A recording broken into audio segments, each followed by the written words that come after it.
Greetings and welcome back to another episode of The Art of Dungeon Mastering. I'm your host as always, DMJ. I have a few things I want to talk about today. A lot of things I want to talk about today. A really interesting spell I never knew about, an item that I created, a story, and we'll get you on the road to your next game. So the first thing I want to talk about is what to do when you have an abundance of players. You have too many players in a game. When I write my games, I want every single character to give me a backstory so that I can make them a hero in my world of Athalia. The problem is when you have too many players in a game, you start losing the ability to focus on a player per game, or like giving little details about their past or dropping hints. And when I first started my newest game, it's a dark version of Athalia where the big bad guy has won and now they're fighting back against a world that's filled with dragons and demons and undead and all kinds of just evil shit everywhere.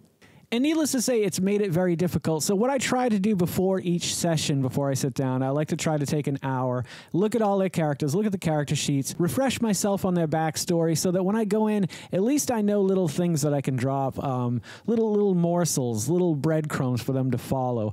And I try to do that as best as possible. I like to run a game between 4 and 5 players at most. Right now I'm running a game with 6, which is the most I've ever run. And it brings me to my next subject, total party kills. I've never done this before, but I feared that in my last game I almost did. When I create an encounter, I want it to be as balanced as possible. I want the outcome to not be known to me or the players until the fight is over, or whatever the encounter is over. However, as a DM, I like running games, and I like my characters to get used to playing their characters, getting into the character, getting to know the character that they originally created isn't quite the character that has become the character that they're playing now. And when that happens, I don't like to kill characters. However, I don't like to take that off the table either. It's very rare that I will retroactively find a way for a player to come back. However, in most cases, there is always a way. If the players put their heads together and really want that player back, and the player really wants back in the game as that character, I find a way.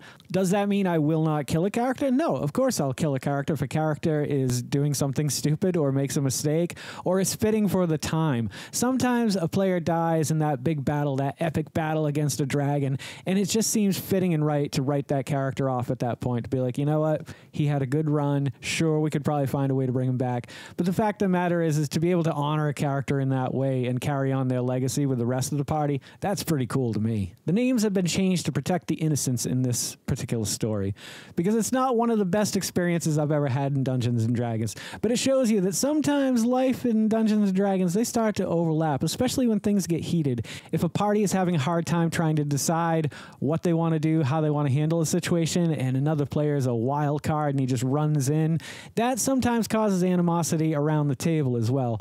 And one night in one of my games, 3 of the players were arguing with each other. I mean, it was getting really heated, but it was in character. However, I had another player who had no interest in being a part of this. They wanted to adventure. They wanted to be the hero. They wanted to go do things and kill monsters and go into, find these labyrinths and all this kind of stuff, and they weren't about that type of play.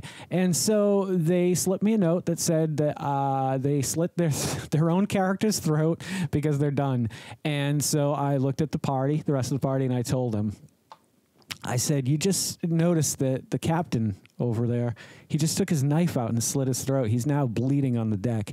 And most of the party turned and ran to him to try to help him, but one particular player took it very personally that they were kind of drawing away from what they were doing, I think. I don't know the whole story behind the situation. However, that gentleman looked at the other individual and said, Billy, I'm going to pitch you out the window. And at that point, that game ended for the night. But when things get heated like that, I like to cool things down as best I can and be like, guys, we're here to have fun. We're all friends playing a game together. Sure, we all play differently, but that's what makes it exciting and different. It's not Monopoly. It's not checkers. It's not chess. There are many different options and facets of this gaming world. There's so much you can do to have fun.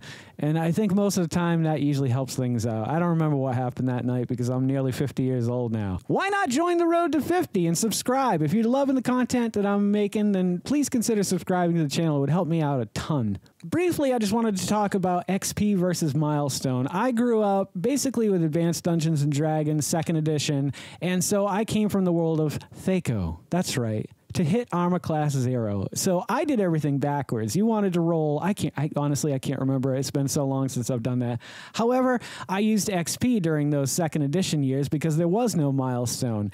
But as of 5th edition, now we have the milestone option, and I really dig it. I wish in a way that with this new edition that's coming out, they'd find a way to combine the two, because to be able to go to your character sheet and you add up the totals and you're like, oh, did I make it? Did I make it? Is such a cool thing to be like, oh my God, I need 120 more XP. Is there a bear around? And the party goes out and kills a bear and they level up. You know how that goes. But with milestone, it's such an option now. As a dungeon master, if the player's had a great night and you're like, you know what, it's time to move this forward. They're going to be needing these levels pretty soon, so let's move the whole game forward and let the party level up. And it's just a funny thing. I don't know if I have a preference or not, but if you have any stories you want to tell or your preference, let me know in the comments below. I'd love to hear what you have to say about it. What do you think of when I say the word simulacrum? Maybe you think a part of the body. Maybe it's part of the spine. I have no idea. But it's also a 7th level illusion spell. It takes 12 hours to cast this spell, and the range area is touch, the verbal, somatic, and material. The duration is until it is dispelled, and it's a pretty crazy spell. Let me read it to you. You shape an illusionary duplicate of one beast or humanoid that is within range for the entire casting time of the spell. The duplicate creature is partially real and is formed from ice and snow, and it can take actions and otherwise be affected as normal creatures. It appears to be the same as the original, but it has half the creature's hit points maximum and is formed without any equipment. Otherwise, the illusion uses all the statistics of the creature it duplicates, except that it is a construct. The simulacrum is friendly to you and creatures you designate. It obeys your spoken commands, moving and acting in accordance with your wishes and acting on your turn in combat. The simulacrum lacks the ability to learn and become more powerful, so it never increases its level or other abilities, nor can it regain expended spell slots. If the simulacrum is damaged, you can repair it in an alchemical laboratory using rare herbs and minerals worth 100 gold pieces per hit point it regains. The simulacrum lasts until it drops to 0 hit points, at which point it reverts to snow and melts instantly. If you cast this spell again, any duplicate you created with this spell is instantly destroyed. That is a crazy spell, but it also reminds me of an item that I made once. It's called the Ring of Duplicity.